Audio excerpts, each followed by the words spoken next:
आज का हमारा आज का जो हमारा टॉपिक है वो था हिस्ट्री के मेन इवेंट्स। ठीक है, 712 से लेकर 1857 तक।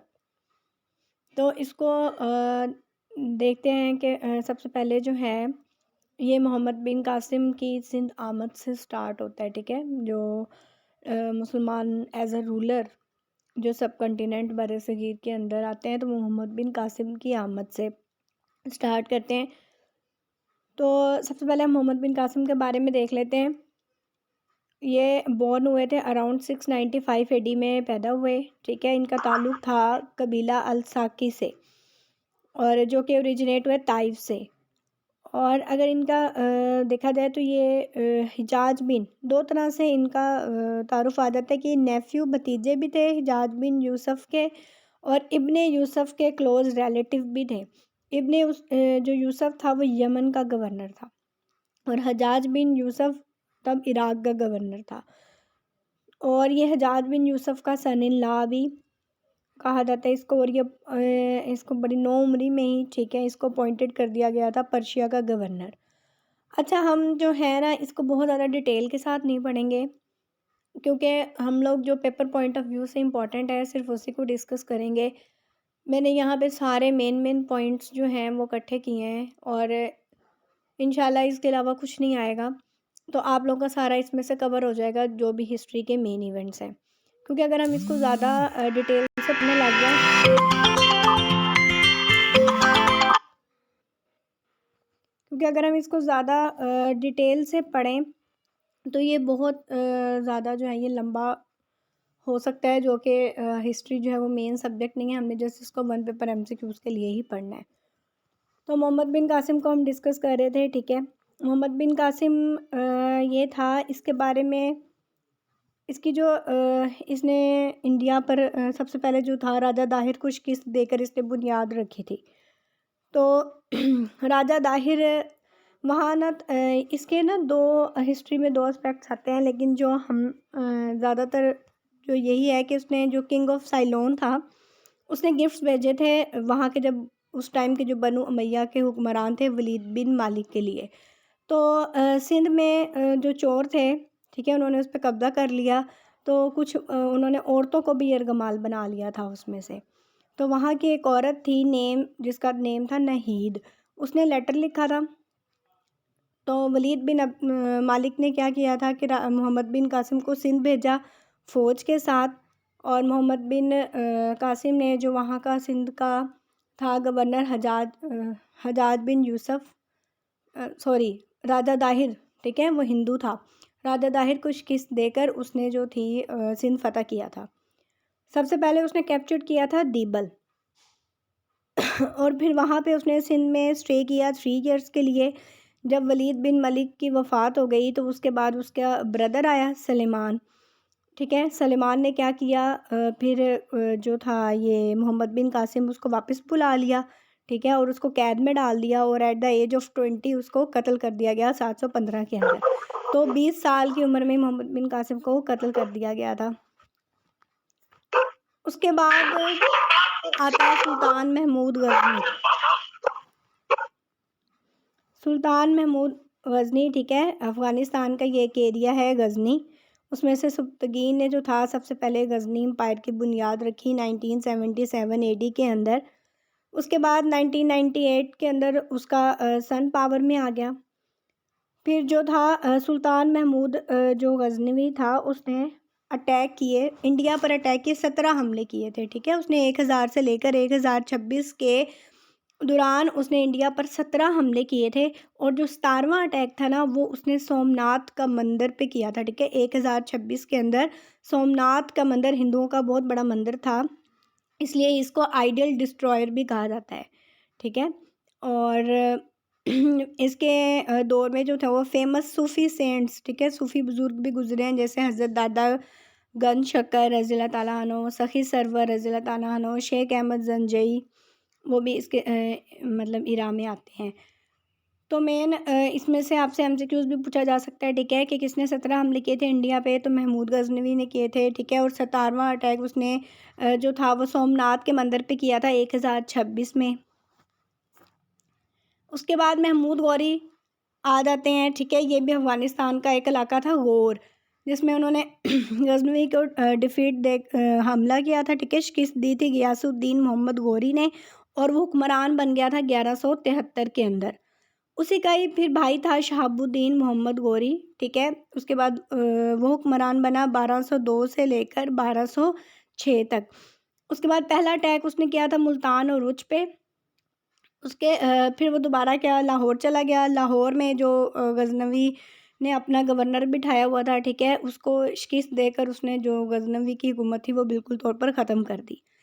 सबसे पहले इन्होंने एक जंग लड़ी तराइन, ठीक है, बैटल ऑफ तराइन, पृथ्वीराज चौहान के अगेंस्ट 1191 के अंदर, ठीक है, लेकिन जिसमें इसको शिकस्त हुई थी और वहाँ से भाग गया था। फिर जब सेकंड बैटल हुई तराइन की 1192 के अंदर, तो उसमें इसने क्या किया था, राजा पृथ्वी को चौहान को शिकस्त दे दी थी।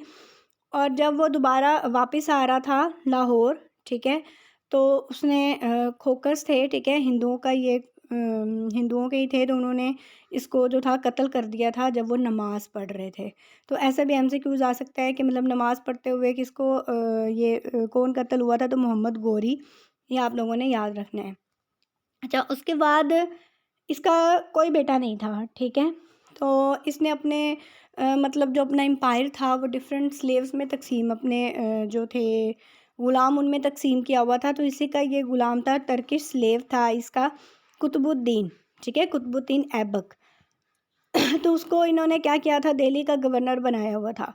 तो वो दोबारा बाद में जो था वो सुल्तान बन गया था लेटर इन 1206 में। तो जो गजनवी अम्पायर था उसका जो किसके अंडर था, वो था ताजुद्दीन यल्दुस। तो ताजुद्दीन यल्दुस जो था उसने मतलब कमांड किया कुतुबुद्दीन ऐबक को, लेकिन कुतुबुद्दीन ऐबक ने बाद में जो था ना वो आज़ादी का ऐलान कर दिया था। उसने कहा था कि मैं मतलब ख़ुद ही हुकूमत बनाऊंगा। तो ये दोबारा फिर ये क्या किया था, इसने अपनी दिल्ली के अंदर अपनी हुकूमत कायम कर ली थी।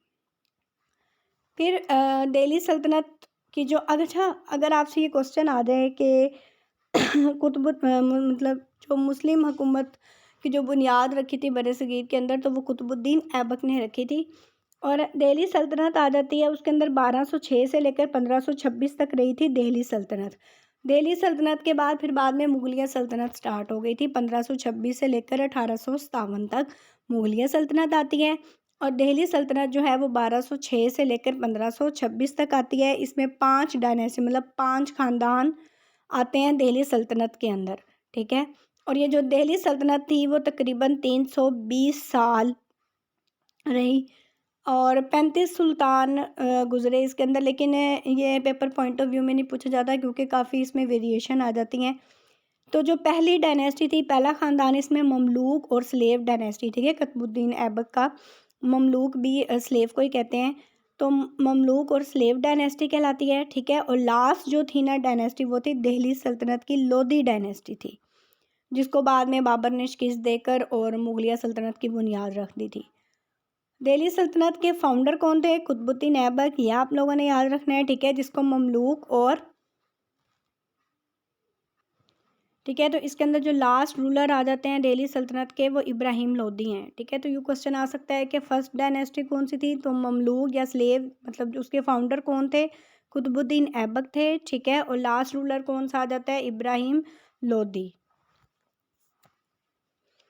दिल्ली सल्तनत में आपको मैंने बताया कि ममलूक डायनेस्टी जो थी वो 1206 से 5 ख़ानदान आते हैं, ठीक है। ममलूक डायनेस्टी रही 1206 से लेकर 1290 तक। उसके बाद खिलजी डायनेस्टी आ जाती है, वो 1290 से 1320 तक।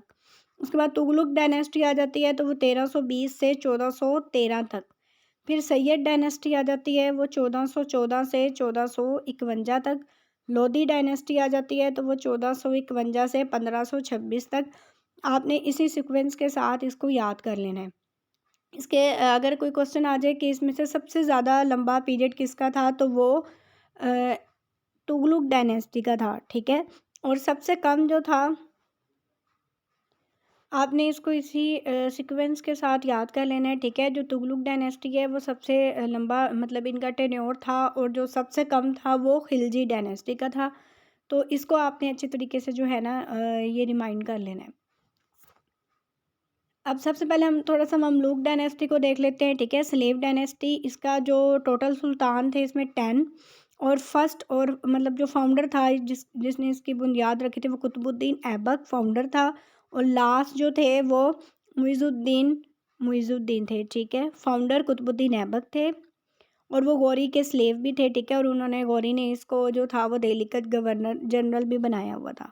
फिर कैपिटल जो है ममलूक डायनेस्टी का कैपिटल क्या था, लाहौर था। 1206 से लेकर 1210 तक कैपिटल था। बाद में इसको दिल्ली को शिफ्ट कर दिया था। वो 1214 से लेकर फिर 1290 तक दिल्ली कैपिटल रहा था ममलूक डायनेस्टी का।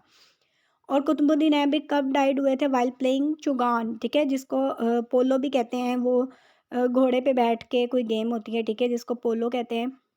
तो ये क्वेश्चन भी आपसे एमसीक्यूज़ में पूछा जा सकता है कि कौन थे जो कि पोलो खेलते हुए, या मतलब ऐबक कब डाइड हुए वाइल प्लेइंग।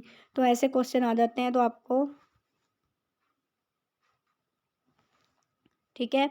और इसका ऐबक जो थे वो पोलो खेलते हुए उनकी वफ़ात हुई थी। और अदर इम्पॉर्टेंट सुल्तान ममलूक डायनेस्टी में जो है वो रज़िया सुल्ताना है, अल्तमिश हैं और बलबन है।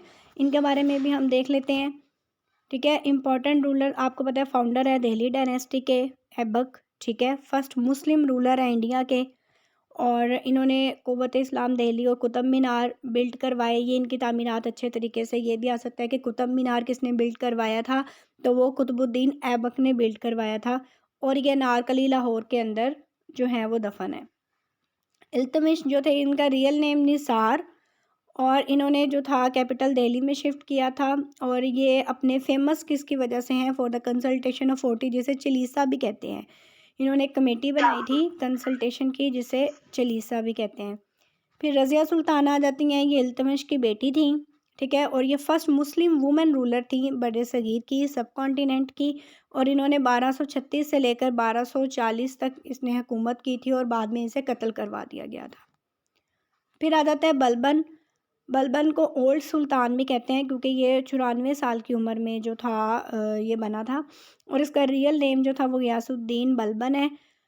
और इसने मतलब देखा कि बादशाह की कोई इतनी ज़्यादा इज़्ज़त नहीं करता, या लोग उससे डरते नहीं हैं, तो इसने बड़ी सख्त पॉलिसीज़ बनाई थी, जो कि जिसे ब्लड और आयरन पॉलिसी की वजह से ये मशहूर था।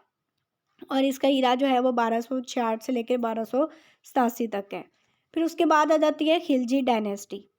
खिलजी डायनेस्टी 1290 से लेकर 1320 तक। इसके जो फाउंडर थे वो जलालुद्दीन फ़िरोज़ खिलजी थे, और इनके दौर में जो कैपिटल था वो दिल्ली था। और फेमस रूलर अलाउद्दीन खिलजी थे, ठीक है। अलाउद्दीन खिलजी जो था वो सन इन लॉ भतीजा भी था जलालुद्दीन फ़िरोज़ खिलजी का। इसने मतलब अलाउद्दीन खिलजी ने कोई फ़तह किया था, ठीक है, इलाका। तो उसके बाद मतलब जब जलालुद्दीन फ़िरोज़ खिलजी इनको मुबारकबाद देने गए, तो उन्होंने क्या किया, वहाँ पे इसका कत्ल करवा दिया। कत्ल करवा कर इसको नेज़े पे लटका दिया था, और बाद में वो दोबारा दिल्ली आ गया। और फिर उसने मतलब दिल्ली पे हुक्मरानी की। फिर अलाउद्दीन खिलजी जो है वो फेमस है अपनी प्राइस कंट्रोल सिस्टम। इसने हर चीज़ की जो प्राइस थी ना वो फ़िक्स कर दी थी, और ये भी दिल्ली में बरीड है। उसके बाद तुगलक डायनेस्टी आ जाती है। तुगलक डायनेस्टी के फाउंडर थे गाज़ी मलिक, ठीक है, जिसे गयासुद्दीन तुगलक भी कहते हैं। इनके दौर में भी जो कैपिटल था वो दिल्ली रहा था। और इसका अदर इम्पॉर्टेंट रूलर जो था ना वो गाज़ी मलिक का ही बेटा था, गयासुद्दीन मोहम्मद बिन तुगलक, इसे ना खप्ती बादशाह भी कहा जाता है, ठीक है। इसने एक तो कैपिटल को शिफ्ट कर दिया था दिल्ली से। फिर इसे पता चला कि वहाँ की आबो हवा जो है वो रहने के लिए मौजू नहीं है। फिर इसने दोबारा करेंसी मतलब टोकन करेंसी भी इंट्रोड्यूस कराई। इसने अपनी आवाम से कहा कि उनके पास जो पुराने सिक्के हैं वो दे जाएं, और जो मतलब न्यू करेंसी उन्हें मिलेगी। तो आवाम ने क्या किया, धोखे से जो पुराने टूटे फूटे थे वो सारे जमा करा दिए। इस तरीके से इन्होंने इसका जो था वो ख़जाना खाली करवा दिया था। तुगलक के बाद आ जाती है सैयद डायनेस्टी 1414 से लेकर 1451 तक। इसके जो फाउंडर थे वो खिज़र खान थे, ठीक है। और ये तुगलक डायनेस्टी के दौरान गवर्नर भी रहे मुल्तान के।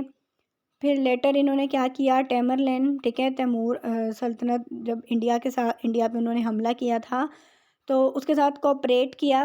लुनेटिक रूलर का मतलब है खप्ती बादशाह।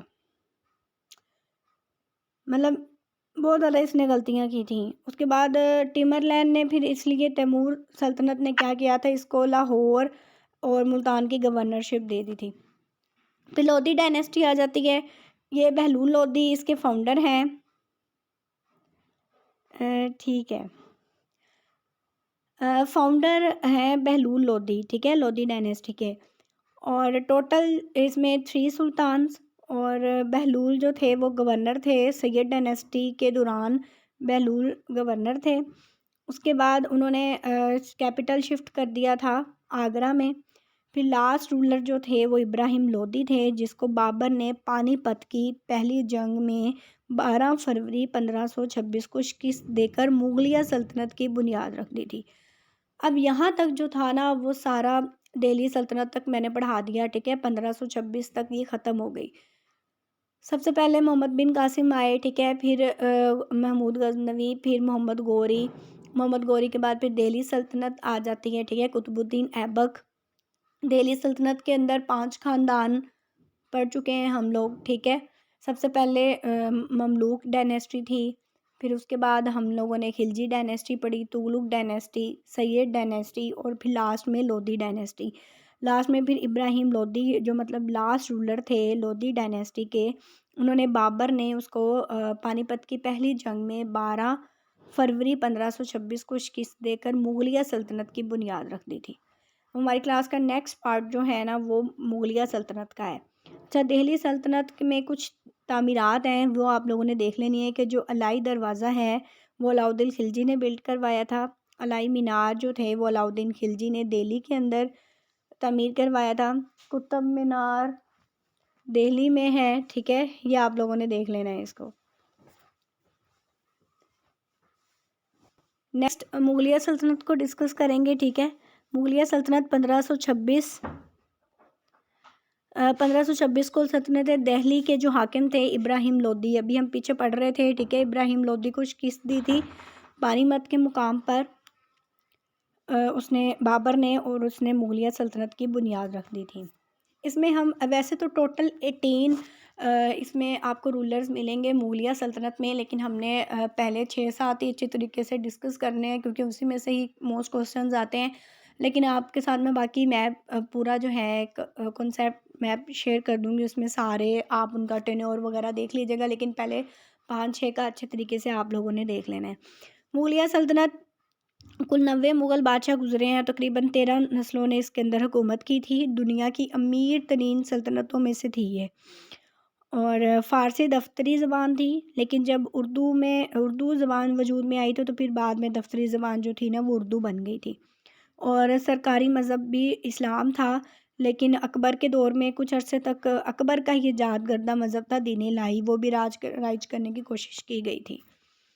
सबसे पहले जो मुगलिया सल्तनत के अंदर पहला मुग़ल बादशाह आता है वो ज़हीरुद्दीन मोहम्मद बाबर है, ठीक है, जिसने मुगलिया सल्तनत की बुनियाद रखी थी। ये आपने अच्छे तरीके से याद कर लेना है। 4 साल इसने टोटल हुकूमत की थी। ये सारा इसका लिखा हुआ है, पैदाइश भी, ठीक है, कब वफ़ात हुई, तो आप ने इसको अच्छे तरीके से रीड कर लेना है। और तो उसके बाबरी इसकी मशहूर तसनीफ़ है, ठीक है। और बाबरी मस्जिद ये भी बाबर ने तमीर करवाई गई थी। और बरसगीर में जो था वो गोलाबारी और तोपों का इस्तेमाल भी पहली बार जो था ना वो बाबर ने ही किया था। इसी टेक्निक की वजह से जो था ना बाबर ने 12,000 की फ़ौज से इब्राहिम लोदी को जो थी ना वो शिकस्त दी थी, जबकि इब्राहिम की जो लोदी की जो फ़ौज थी ना वो 1 लाख के करीब थी, ठीक है। और 12 साल की उम्र से मरते दम तक जो था ना बाबर के हाथ से तलवार नहीं छूटी थी, और उसने ही मुगलिया सल्तनत की मतलब बुनियाद रखी थी, ज़हीरुद्दीन मोहम्मद बाबर ने। दूसरा जो मुग़ल बादशाह वो नसीरुद्दीन हुमायूं, उसने तकरीबन 11 साल हुकूमत की थी, ठीक है। 1530 से लेकर पहले 1540 तक हुकूमत की थी। फिर 1540 के बाद ना शेरशाह सूरी आ गया था। फिर दोबारा 1555 से लेकर 1556 तक दोबारा हुमायूं ने जो थी वो हुकूमत की थी, ठीक है। इस तरह का मैं आपके साथ शेयर कर दूँगी, आप इसको देख लीजिएगा अच्छे तरीके से। नसीरुद्दीन हुमायूं, ठीक है, पैदाइश वफ़ात काबुल में पैदा हुए थे, ठीक है। और बाद में हुमायूं का मकबरा जो है भारत के शहर दिल्ली में है। भाइयों के साथ इसका बहुत ज़्यादा अच्छा सलूक था, लेकिन बगावतों और साजिशों ने बहुत ज़्यादा इसको कमज़ोर कर दिया था। ये आप लोग अच्छे तरीके से ये सारी चीज़ें ना पढ़ लीजिएगा, ठीक है। ज़्यादा डीपली नहीं जाऊँगी क्योंकि फिर क्लास का टाइम अभी हम लोगों ने आगे इंग्लिश भी पढ़नी है, तो ये चीज़ें आप लोग देख लीजिएगा, ठीक है। फिर शेरशाह सूरी ने इसका फ़ायदा उठाया था, जो इसके भाइयों ने साजिशें की थी इसके ख़िलाफ़, और 1540 में फिर इसने हुमायूँ को शिकस्त दे दी थी और ख़ुद बादशाह बन बैठा था। उसके बाद हुमायूँ जो था ना, वो एक शाम को मतलब सीढ़ियों से उतर रहा था, तो सीढ़ियों से गिरकर शदीद ज़ख्मी हुआ था। ये भी पिछले पास पेपर्स में क्वेश्चन आ चुका है कि कौन सा मुग़ल बादशाह सीढ़ियों से गिरकर शदीद ज़ख्मी हो गया था, तो वो मतलब इंतकाल हुआ था जिसका, तो वो हुमायूँ था। और तीसरा फिर शेरशाह सूरी का है, उसने 5 साल तकरीबन हुकूमत की थी। शेरशाह सूरी के बारे में थोड़ा-सा देख लेते हैं। शेरशाह सूरी मतलब इसने उसको साजिशों का फ़ायदा उठाकर इसने जो था हुमायूँ को शिकस्त देकर हुक्मरानी की थी, हिंदुस्तान पर अपनी हुक्मरानी कायम की थी, ठीक है। बंगाल, बहार और कन्नौज पर कब्ज़ा कर लिया था। इसके दौर में क्या-क्या काम हुआ था? ज़रई इस्लाहात का काम शुरू हुआ। सहराम से पेशावर तक भी ग्रैंड ट्रंक रोड की तामीर करवाई इसने, और सबसे पहले डाक का निज़ाम भी जो था वो इसी ने नाफ़िज़ किया था। और फिर शेर शाह सूरी के बेटे सिकंदर शाह सूरी को हुमायूँ ने 1555 में शिकस्त देकर फिर दोबारा से 1555 के अंदर हुमायूँ आ गया था और उसने 56 तक हुकूमत की थी। तीसरा मुग़ल बादशाह जलालुद्दीन अकबर है, इसने तकरीबन 49 साल हुकूमत की थी। जलालुद्दीन अकबर के बारे में, तकरीबन 14 साल की उम्र में अज़ीम मुग़ल बादशाह शहनशाह जलालुद्दीन अकबर ने बाकायदा इक़्तिदार संभाला था, ठीक है। और कामयाब तरीन बादशाह भी इसको कहा जाता है मुग़ल दौर का। इसके अलावा इसने अकबर ने एक हिंदू औरत जोधाबाई से भी शादी की थी। दीन-ए इलाही के नाम से इसने एक मज़हब भी जारी किया था, ठीक है। और लेकिन बाद में वो नहीं रही जो हो सका था। और इसने इसके ये था कि खुद तो अनपढ़ था, लेकिन उसके दरबार में ऐसे लोग थे जिसकी बदौलत उसने पूरे 50 साल शान शौकत से हुकूमत की थी, जिसे इसके 9 रत्न भी कहा जाता है, ठीक है। उसकी भी तफ़सील है आगे। इसने इसके इसमें जो था मुग़ल सल्तनत दौलत में भी 3 गुना बढ़ गई थी। ताकतवर फ़ौजी निज़ाम तश्कील दिया था। गैर मुस्लिमों पर फ़िरका वाराना टैक्स भी इसने ख़त्म करके उन्हें अच्छे ओहदों पर लगाया। बाद में क्या हुआ था कि अकबर शहज़ादा सलीम को बाद में उन्होंने शहंशाह बनाया, जिसे जहांगीर कहा जाता है, ठीक है। अब ये अकबर के 9 रत्न की तफ़सील है, ठीक है। राजा बीरबल, अबू फ़ज़ल, फ़ैज़ी, ये आपने देख लेना है कि वो क्या-क्या काम करते थे, ठीक है। नेक्स्ट अकबर ने क्या-क्या तमीर करवाया? शाही किला लाहौर तमीर करवाया, अलाहाबाद किला अलाहाबाद, ये सारी तामीरात ना आपने याद कर लेनी है। जैसे आगरा किला, आगरा उत्तर प्रदेश, अजमेर का किला, ये सारी अकबर की तामीरात थी।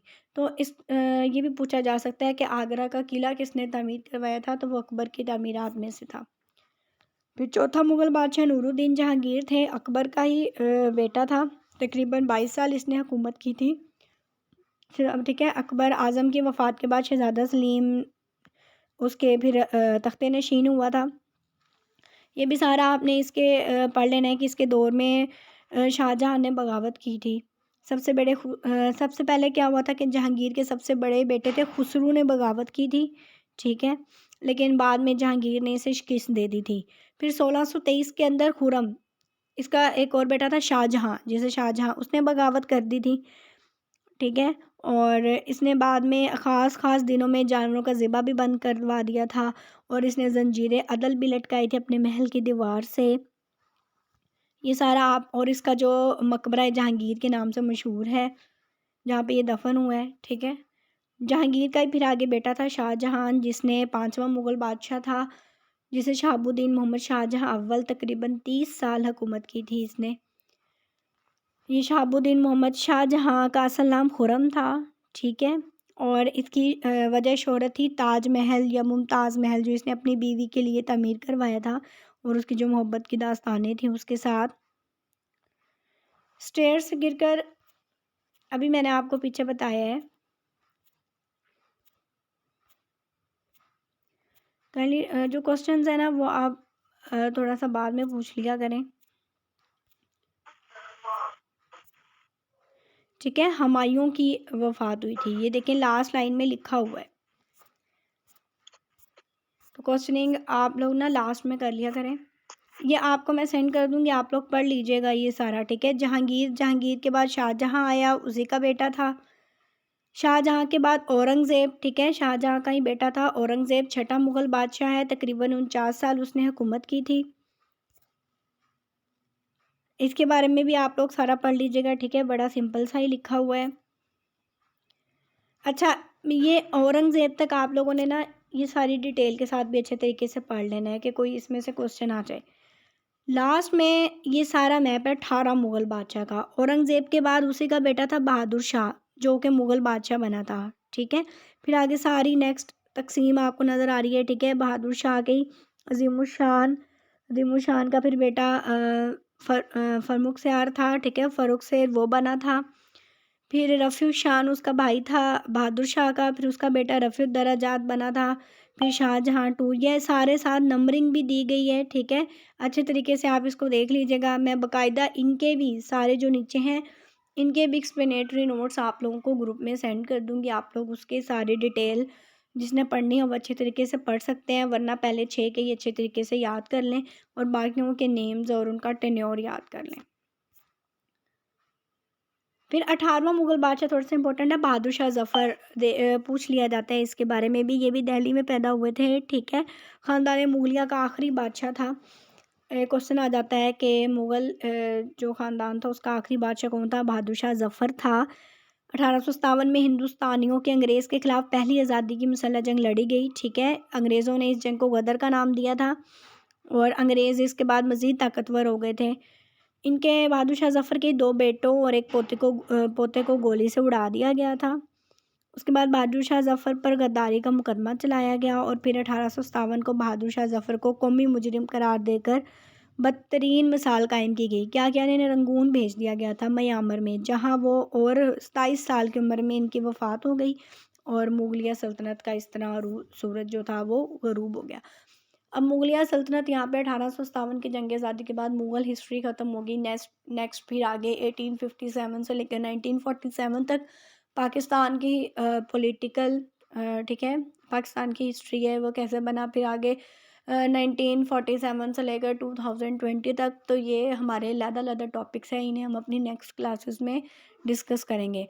ये आज मुग़ल हिस्ट्री हो गई और पहले वाली जो हम लोगों ने हिस्ट्री पढ़ी 712 से लेकर 1857 तक, यहाँ तक ही है, ठीक हो गया। अब मैं एक दफ़ा क्लास एंड कर रही हूँ, आप लोग दोबारा से ज्वाइन करें, फिर आगे इंग्लिश पोर्शन पढ़ेंगे।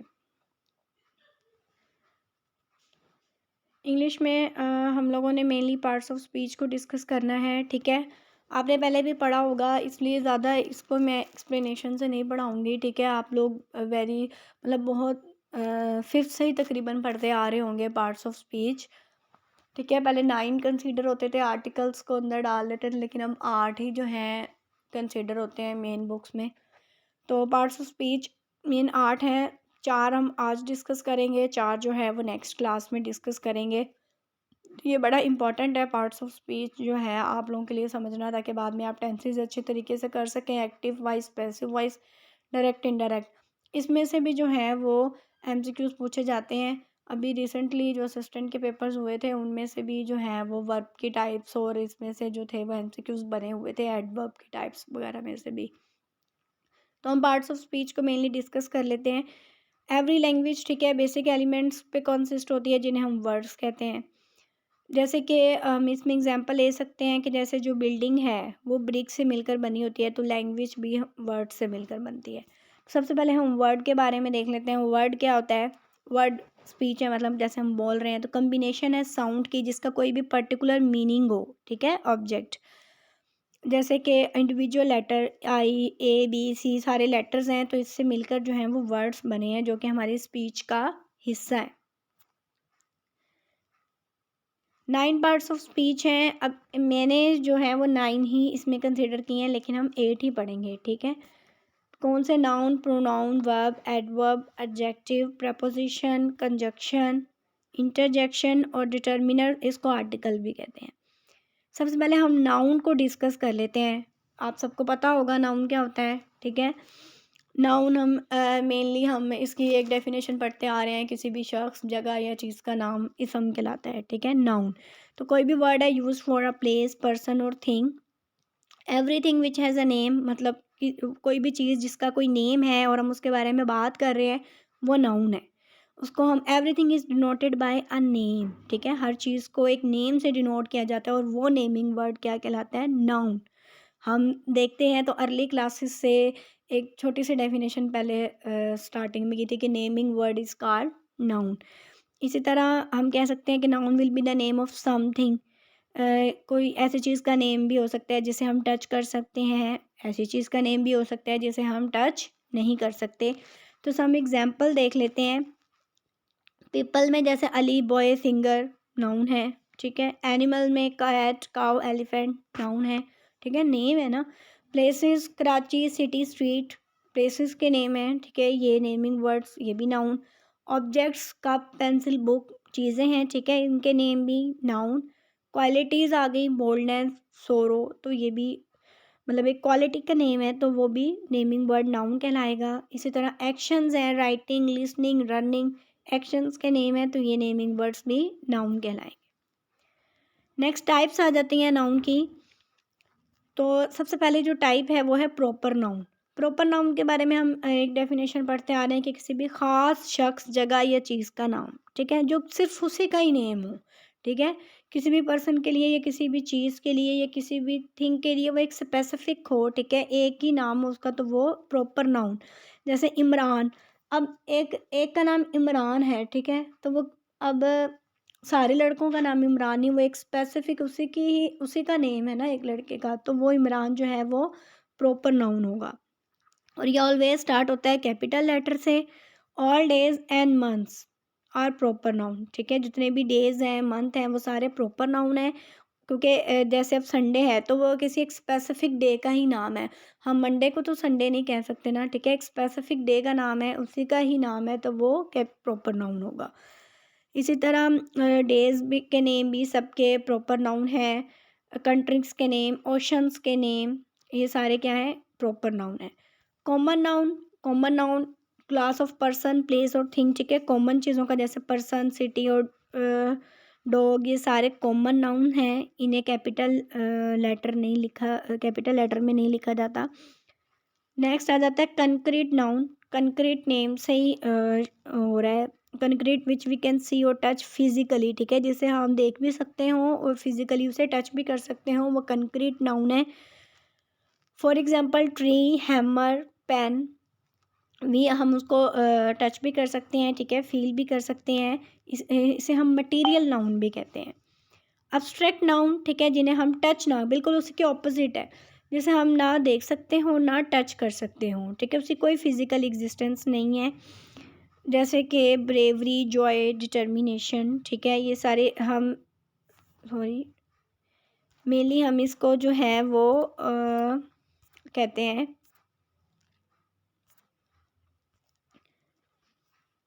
एबिलिटीज़ और इमोशंस को अब्स्ट्रैक्ट नाउन कहते हैं, ठीक है।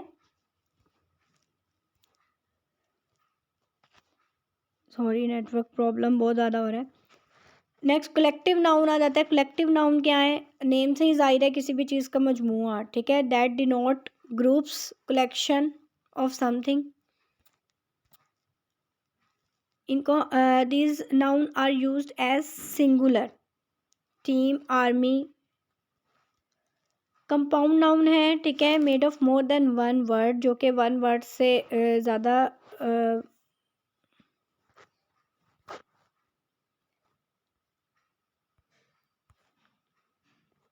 सॉरी कंपाउंड नाउन पढ़ रहे थे, तो made of more than one word, जैसे कोर्ट मार्शल, दो लफ्ज़ आ गए इसके अंदर, ये कंपाउंड नाउन है। पिक पॉकेट, दो लफ्ज़ आ गए, कंपाउंड नाउन है।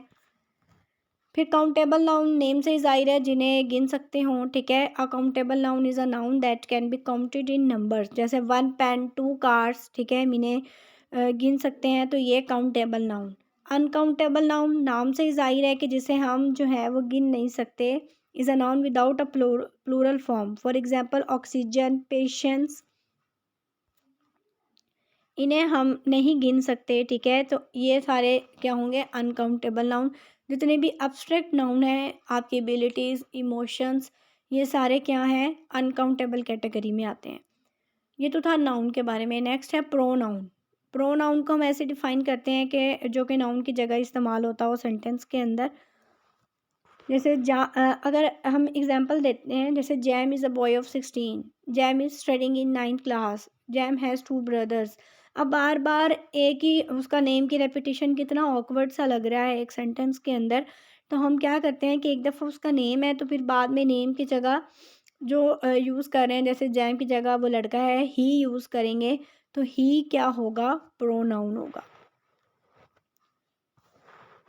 टाइप्स देखते हैं, he, she, it, I, we, you, they. आप लोगों ने पहले भी पढ़े होंगे, ये सारे प्रोनाउंस हैं। पहला जो है वो पर्सनल प्रोनाउन है। पर्सनल प्रोनाउन किसी भी शख्स के नेम को रेफ़र करता है, ठीक है। शख्स के नेम की जगह हम जो प्रोनाउन यूज़ करते हैं वो पर्सनल प्रोनाउन है। अब पर्सनल प्रोनाउन के भी आगे 2 काइंड्स होती हैं, subjective and objective pronoun. Subjective pronoun replace करता है सेंटेंस के अंदर सब्जेक्ट को, ठीक है। कॉमन सब्जेक्टिव प्रोनाउंस हैं I, we, you, he, she, it and they. और ऑब्जेक्टिव प्रोनाउंस क्या करता है, ये रिप्लेस करता है सेंटेंस के अंदर ऑब्जेक्ट को। जैसे कि फर्स्ट, अब हमारे पास प्रोनाउन के आपने ये भी याद रखना है, फर्स्ट पर्सन कौन सा है, आई और वी फर्स्ट पर्सन है, सेकंड यू जो है वो सेकंड पर्सन है, और he, she, it, they third person है। आगे आई की ऑब्जेक्टिव केस क्या है, मी, वी की अस, यू का यू, ही का हिम, शी हर। ये सारा आपने टेबल अच्छे तरीके से याद कर लेना है इसका, क्योंकि ये नेक्स्ट जब हम एक्टिव वॉइस पैसिव वॉइस करेंगे, डायरेक्ट इनडायरेक्ट करेंगे, तो आपको इनकी ऑब्जेक्टिव केसेस आनी चाहिए, ठीक है। आई की मी, वी की अस, ये सारी चीज़ें, और पोसेसिव भी आनी चाहिए। पोसेसिव प्रोनाउन, पोसेसिव प्रोनाउंस वो प्रोनाउंस होते हैं जो कि ओनरशिप को शो करते हैं, ठीक है। मतलब कि कह लें कि उसकी मलकियत को जाहिर करते हैं।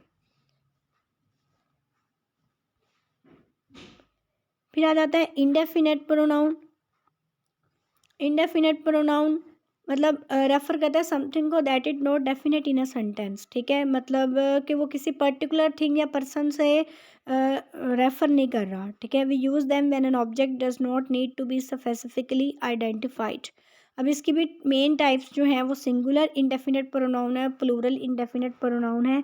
आप लोगों ने इसको रीड कर लेना है, ठीक है, अच्छे तरीके से। Singular indefinite pronoun for the singular objects, ठीक है, सिंगुलर ऑब्जेक्ट्स के लिए यूज़ करते हैं, जैसे कि someone, somebody, something.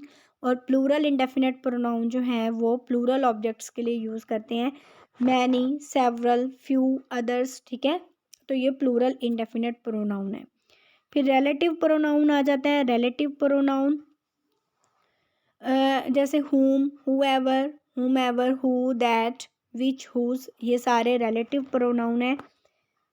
Intensive pronounce मतलब किसी चीज़ पर जब जोर दिया जा रहा हो, जैसे कि इसकी एग्जांपल देख लेते हैं, हिमसेल्फ, माई सेल्फ। जैसे I myself like to sing, ठीक है।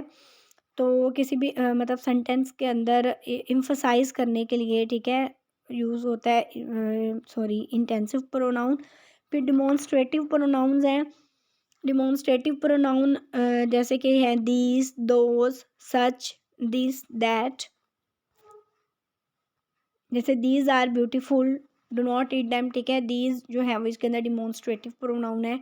इंटेरोगेटिव प्रोनाउन मतलब कुछ पूछने के लिए जैसे यूज़ हो रहा हो, हुज, व्हाट, हुम, विच एंड हु।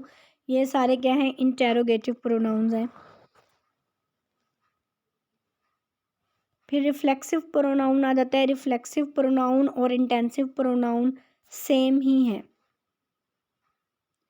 फिर रेसिप्रोकल प्रोनाउन होता है। Is a pronoun that we use to identify a feeling और any kind of action that is reciprocal, मतलब जो दोनों के अंदर रेसिप्रोकल हो, अमंग टू और मोर देन टू। जैसे कि Jane and Lizzy are laughing at each other. अगर हम यूँ कहें कि जैसे Jane is laughing at Lizzy and Lizzy is laughing at Jane, ठीक है, दोनों रेसिप्रोकल है ना, तो उसकी जगह हमने क्या यूज़ कर दिया, ईच अदर यूज़ कर दिया। तो जो each other, one and other, ये क्या है, टू रेसिप्रोकल प्रोनाउंस हैं। फिर डिस्ट्रीब्यूटिव प्रोनाउन आ जाता है। डिस्ट्रीब्यूटिव प्रोनाउन भी मोस्ट कॉमनली जो यूज़ होते हैं वो each, either, every, neither, everyone और एनी, ये सारे डिस्ट्रीब्यूटिव प्रोनाउन हैं। फिर हम वर्ब को देख लेते हैं। वर्ब मतलब किसी भी काम करने को कहते हैं, जैसे a verb showing the happening और state of something. Action word को हम क्या कहते हैं? वर्ब कहते हैं।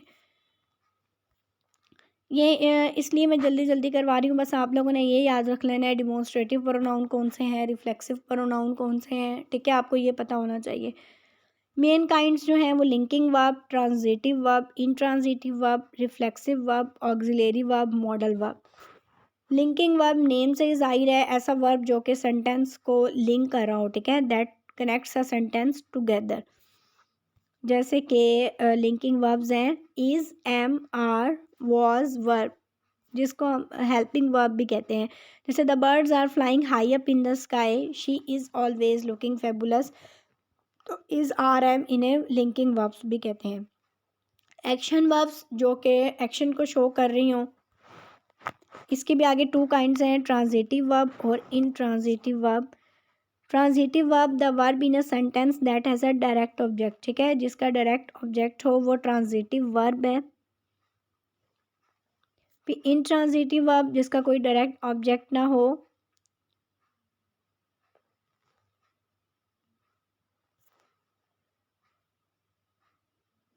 उसके बाद रिफ्लेक्सिव वर्ब, इसको आप एक दफ़ा रीड भी कर लेंगे ना इनको, तो आपको अच्छे तरीके से सारा क्लियर हो जाएगा।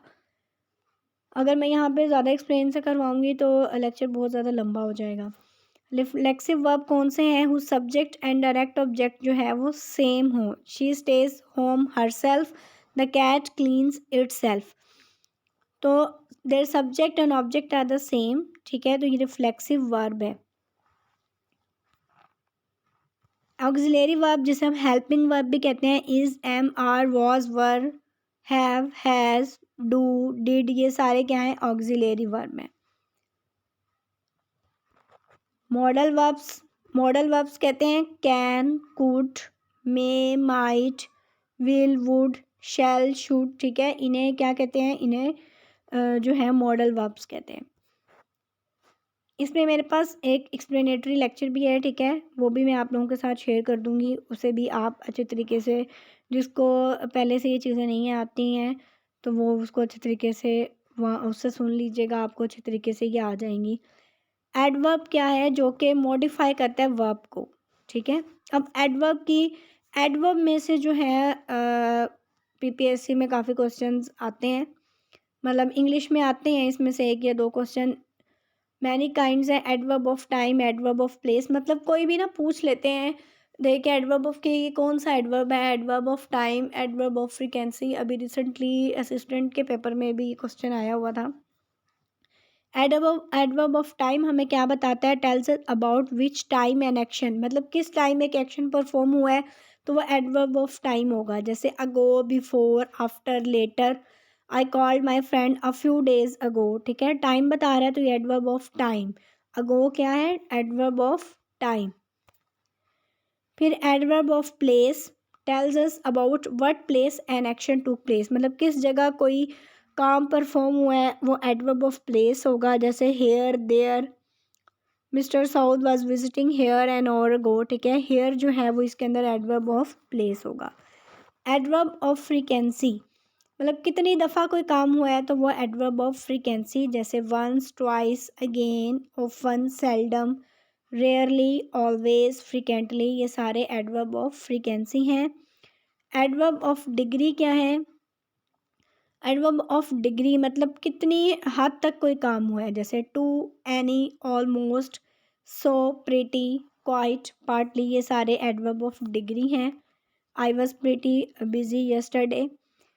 एडवर्ब ऑफ मैनर क्या है? अबाउट हाउ और इन विच मैनर, मतलब किस तरह कोई काम हुआ है। जैसे swiftly, carefully, Hasan caught the blue snake bravely, ठीक है, तो ब्रेवली इसके अंदर क्या होगा? Adverb of manner. Adverb of reason मतलब जो किसी की रीज़न को बयान कर रहा हो, जैसे बिकॉज, हैंस, देयरफॉर, तो ये एडवर्ब ऑफ रीज़न है। एडवर्ब ऑफ अफर्मेशन, निगेशन, मतलब जिसके अंदर हम that are use to affirm और डिक्लेयर समथिंग एज ट्रू, ठीक है, जो कि हम किसी को ट्रू साबित करने के लिए, किसी चीज़ को ट्रू डिक्लेयर करने के लिए यूज़ कर रहे हों। श्योरली, सर्टनली, डेफिनेटली, ये एडवर्ब ऑफ अफर्मेशन है। एडवर्ब ऑफ निगेशन इसी के ऑपोजिट होगा। नो, नेवर, ये सारे adverb of negation. Relative adverb जो कि एडजेक्टिव क्लॉज से पहले आता है, जैसे व्हेन, वेयर एंड व्हाई, ये रिलेटिव एडवर्ब हैं। इंटेरोगेटिव एडवर्ब्स वो वर्ब्स होते हैं जो कि क्वेश्चन को पूछने के लिए यूज़ होते हैं। अच्छा, ये तो 4 पार्ट्स ऑफ स्पीच हैं। अभी बाकी हमारे रहते हैं जो कि मोस्ट इम्पॉर्टेंट प्रेपोजिशन है जिसके अंदर, ठीक है।